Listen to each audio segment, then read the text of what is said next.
आज की क्राइसिस ये है कि मुसलमानों को टिकट अगर पार्टी दे दे तो कोई कम्युनिटी जल्दी मुसलमानों को वोट नहीं देती, ब्लेम मुसलमान को करती है। हालांकि मुसलमान से ज़्यादा कोई सेक्युलर नहीं है, इसलिए कि जो भी वोट लेने आता है तो मुसलमान का वोट लेने आता है, और मुसलमान जो देता है तो वोट देता है तो नॉन मुस्लिम को देता है। तो मुसलमानों से ज़्यादा कोई सेक्युलर नहीं है, और जो खुद सेक्युलर समझते हैं वो धर्म देखकर वोट देते हैं। जिन मुसलमानों से मुक्त भारत देखना चाहते थे वो मुसलमानों ने बताया कि मुसलमान यहाँ है और मुसलमान यहाँ रहेगा। तो सिचुएशन आज नहीं कल चेंज होगी, और जो चेंज होनी चाहिए वो जस्टिस पर मबनी होनी चाहिए, और अनजस्ट जुल्म है, अत्याचार है, आज अगर कायम है तो कल इसको ख़त्म होना चाहिए। इसका प्रयास मुसलमानों ने भी करना चाहिए, और इसका प्रयास जो है वो उन लोगों ने भी करना चाहिए जो ख़ुद को ह्यूमनिस्ट, सेक्युलर और देशवाद। जब आदमी पावर में होता है ना तो बैलेंस के साथ सोच नहीं पाता है। हम तो ये भी नहीं कहते कि सब आपने गीता ही की बात क्यों कही। हम तो कहेंगे अगर पढ़ाना है तो जितने धर्म हैं सबका जो है जिस्ट पढ़ाइए, ताकि लोगों को मालूम हो कि भारत में कौन कौन बसता है। फिर पढ़ाना है तो फिर आप जो है बुद्धिज़्म को पढ़ाइए, पढ़ाना है जैनिज़्म को पढ़ाइए, पढ़ाना है सिखिज़्म पढ़ाइए, पढ़ाना है क्रिश्चियनिटी पढ़ाइए, पढ़ाना है इस्लाम पढ़ाइए। आप देख रहे हैं देश लाइव, देश की आवाज़।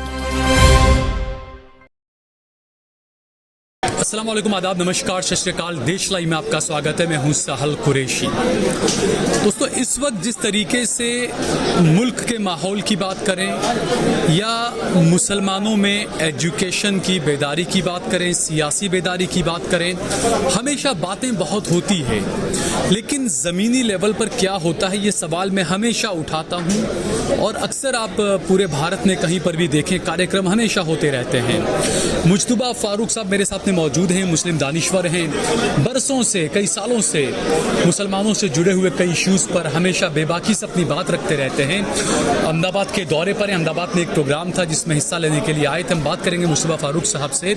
मुज्तबा साहब, सबसे पहले तो बहुत बहुत शुक्रिया कि आपने हमें अपना कीमती वक्त दिया, आपके बिजी शेड्यूल में से निकाल कर। बहुत शुक्रिया जी मुज्तबा साहब, जिस तरीके से 2014 के लोकसभा चुनाव, 2019 का लोकसभा चुनाव, 2024 का लोकसभा चुनाव, मुसलमान पर हमेशा बात तो होती थी, लेकिन मुसलमान नुमाइंदगी को लेकर, चूंकि मुझे वो दौर याद है 2010-11 में जब मैं जैन टीवी में एंकरिंग करता था, तब अक्सर आपसे प्रोग्राम आपके साथ में मुसलमान कल आजकल प्रोग्राम में बातचीत हुआ करती थी। तो उस वक्त से हमेशा मुसलमानों में नुमाइंदगी को लेकर, सियासी नुमाइंदगी को लेकर, मुसलमानों की बेदारी को लेकर, एजुकेशन को लेकर हमेशा आवाज़ उठते रहे, लेकिन नुमाइंदगी जैसी बढ़नी चाहिए वो कम होती जा रही है, इतनी सारी बेदारी आने के बाद भी। देखिए, जहाँ तक पॉलिटिकल रिप्रेजेंटेशन या नुमाइंदगी का सवाल है, ये तो जो लेवल पर एम्पावरमेंट होना चाहिए, तो पॉलिटिकल एम्पावरमेंट तो ये हाईएस्ट ग्रेड है, और कोई भी इख्तिदार देना नहीं चाहता, बाप बेटे को नहीं देना चाहता।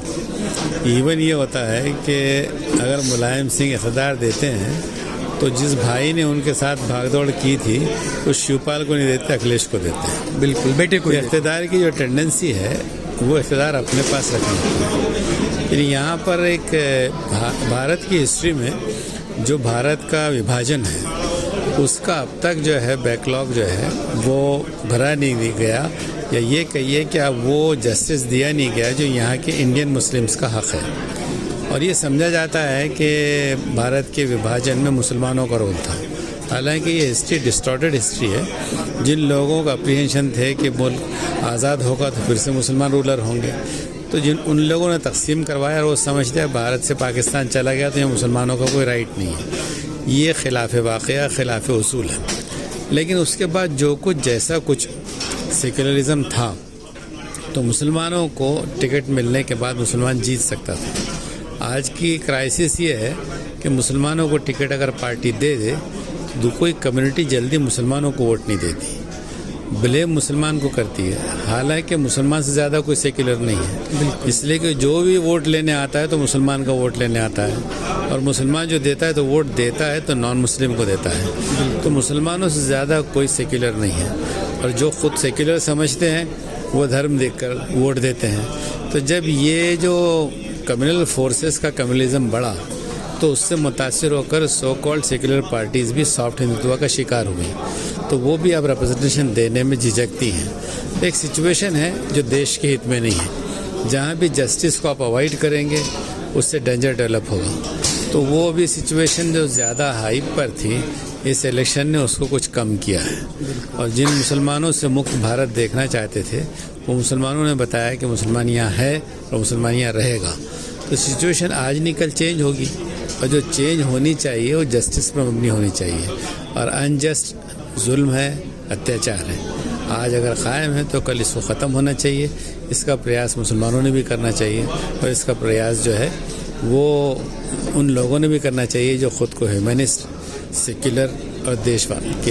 ये बड़ी अच्छी बात आपने कही कि जस्टिस की जो बात है, हम देखें कि पिछले जब से चुनाव के नतीजे आए हैं 2024 के जून में, 4 जून में, उसके बाद से अब तक 9 मुसलमानों की मॉब लिंचिंग हुई, उनको शहीद कर दिया गया, उनकी हत्याएं कर दी गई। लेकिन जो सेक्युलर, तो ये आवाज़ मुसलमानों में उठती है कि आप लोग उन मॉब लिंचिंग के बारे में कुछ बात करना नहीं चाहते हैं वोट लेने के बाद भी। देखिए, ये जो सिचुएशन है ना, तो मुसलमानों ने जितना ओवरवेलमिंग वोट दिया है सेक्युलर पार्टीज़ को, तब सेक्युलर पार्टीज़ की ये ड्यूटी है कि वो जस्टिस के लिए उठे, मुसलमानों की हमनवाई के लिए नहीं उठे। लेकिन मुल्क में जहाँ लिंचिंग कम हुई थी फिर से बढ़ जाती है, और इनको इसकी तौफीक नहीं होती कि इस जुल्म के ख़िलाफ़ आवाज़ उठाएं। इसलिए अब भी ये खौफ इनमें है, या अब भी इनमें इस हद तक कम्युनलिज्म है कि मुसलमानों का नाम लेंगे तो नॉन मुस्लिम या जो हिंदुत्व नवाज है वो नाराज़ होगा।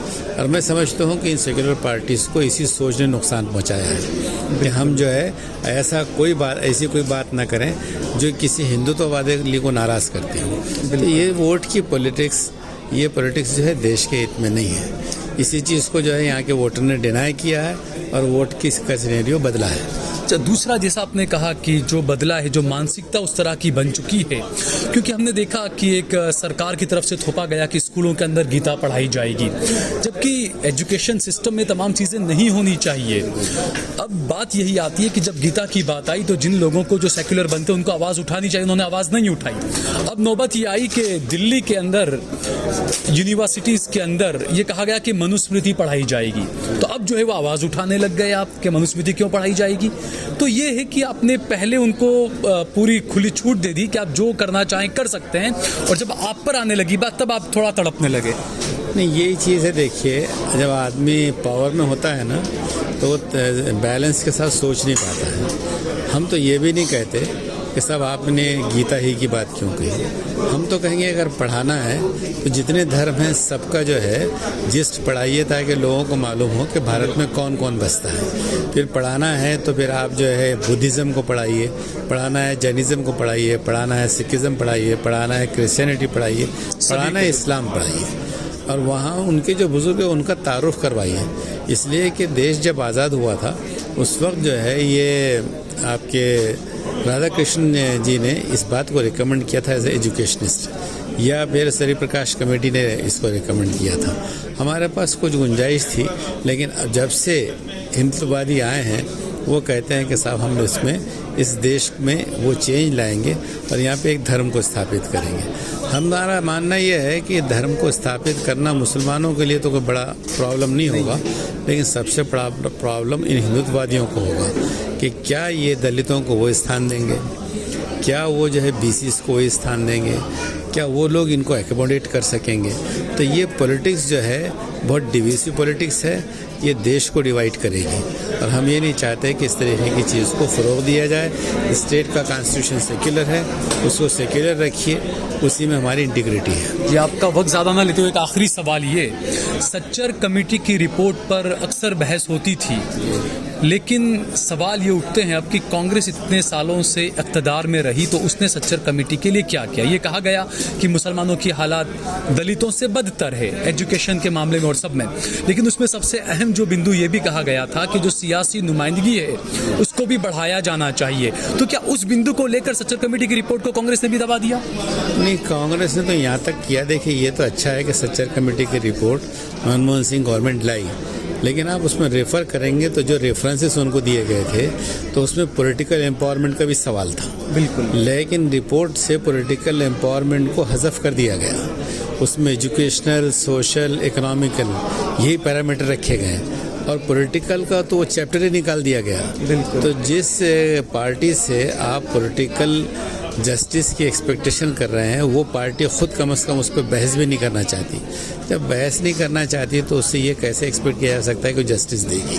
तो ये सवाल तो खुद सेक्युलर पार्टीज़ पर है। इसके बावजूद मुसलमान अपने लिए कम और देश के लिए ज़्यादा सोचते हुए उनको ताकत देता है और इंडिया अलायंस के साथ खड़ा हुआ है। बहुत बहुत शुक्रिया हमसे बातचीत करने के लिए। आपका शुक्रिया, आपने मौका दिया।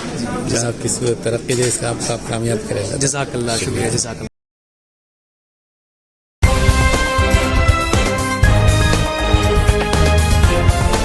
देश और दुनिया की तमाम छोटी और बड़ी खबरों के लिए हमारे चैनल को सब्सक्राइब करना न भूलें और बेल का बटन जरूर दबाएं।